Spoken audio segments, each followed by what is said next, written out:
Alright, so I'm off in Jamie's car actually. I am meeting up down in a gallery down in Northport. Not the gallery that I used to work at, but a different gallery. A friend of mine, check out his stuff. It's Nicholas Bruno. The guy is killing it on Instagram. But he's a good friend of mine, and he's having a gallery showing. I'm gonna head down there and check out some of the stuff that he's got. I'm really pumped to see it.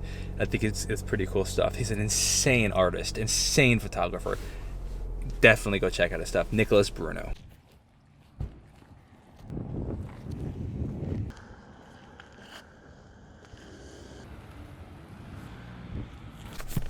So let me show you some of this guy's work. It's actually pretty wild. So this is some of his older stuff that wasn't at the show, because he has a new series that he just put out. I want to show you some of this stuff. It's wild. This is his name, by the way, if you want to check that out. Nicholas Bruno. Can it focus? There we go. He struggles with something called sleep paralysis. So what he does, which is where like he's like half awake, half asleep, and he sees things when he's sleeping. And so, what he does is he takes those images that he sees and he turns them into art. And it's actually, some of the stuff is wild, man. It's so crazy. The way he does some of this stuff is so crazy. And he like goes into the brick cold, -degree water. Like this stuff, it's just wild. The guy's insanely, oh, this is cool. Insanely talented guy, man. Like, he does all his own stunts. This is one of my favorites. Like, it's so cool. This stuff, it's just so wild. You don't know the funniest part about this whole thing though is, I've been a fan of his for years. Like, always wanted to meet him. Always just wanted, like, thought he was the coolest guy ever. And then one day I just sent him a message, be like, hey man. Oh no, I saw him in Northport. I was like, hey man, I'd love to like just pick your brain. Like, you inspire me. I'd love to pick your brain and see what, like, get advice from you and just see how you did it. And it's obviously working for you. And he's in the art industry, but.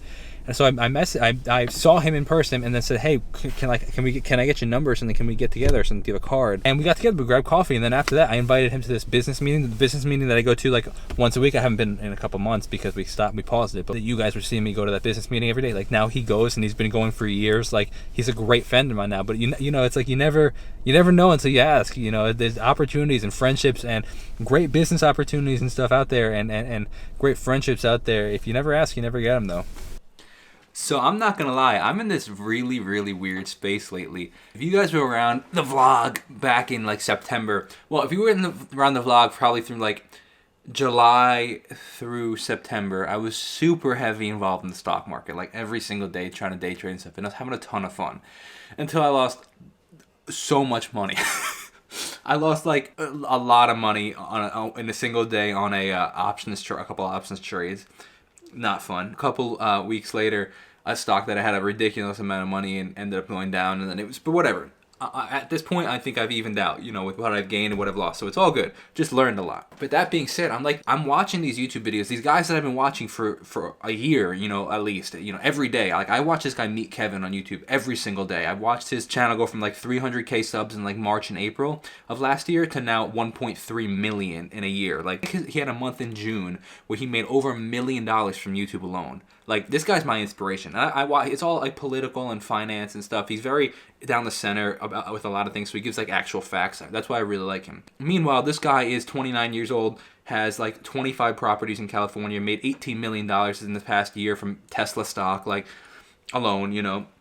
His stock market portfolio is like $30 million and all this stuff. Now, there's guys like this and Andrew Jick and like all these other finance guys on YouTube that I watch pretty frequently that are like really talking a lot about cryptocurrency and how it has a lot of potential.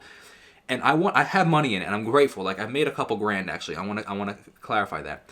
But part of me is like, why aren't I putting in even more? Like, there's talk of these guys, these smart guys who are making millions of dollars are saying the potential for this to go really far. And the point of this story is for me to say actually the fact of like, I'm just scared I'm making the same mistake that I did last time where I really believed in the stock and I lost money, and I don't want to be stupid.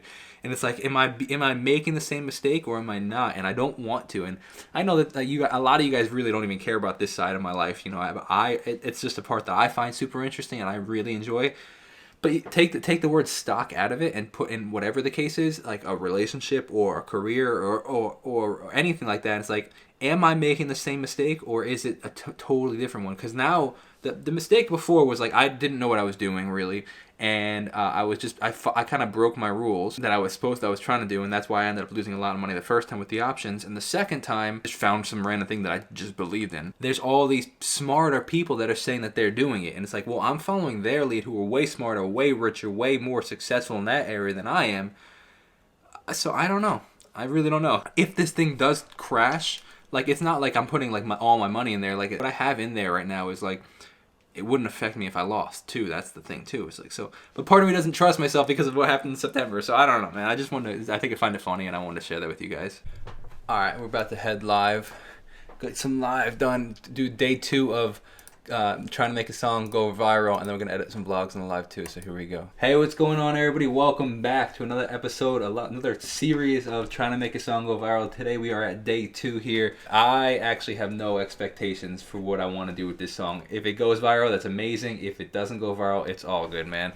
So I can't find, oh, there's my mouse. All right, super successful live stream. That worked really well, actually. Thank you guys so much for, first of all, being a part of it. Second of all, thank you very much. I really want to say I appreciate unbelievably when you guys send super chat in the live streams, like the cast from in YouTube. That's insane when you guys do that. That like is next level gratefulness, man. Thank you.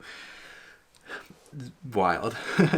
But it was great. We ended up filming, editing a couple vlogs. We also, you guys gave me the idea to start reaching out to other YouTubers, asking about, I started asking if I could hire them to react to my songs, and I think I might send them a sample of like 5 or 6 songs that I would prefer them to react to, and then they can pick from there. But I think it's good, man. We got some responses already, so stay tuned, man. I'm pumped. I'm really pumped. And then once that door is open, kind of, because I kind of open the door with like me paying them to react to my song, then they'll kind of get a feel for me and my music and my page, and then I can be like, hey, actually, would you like to collab and do some sort of collab? Boom, 2 for 1 kind of thing,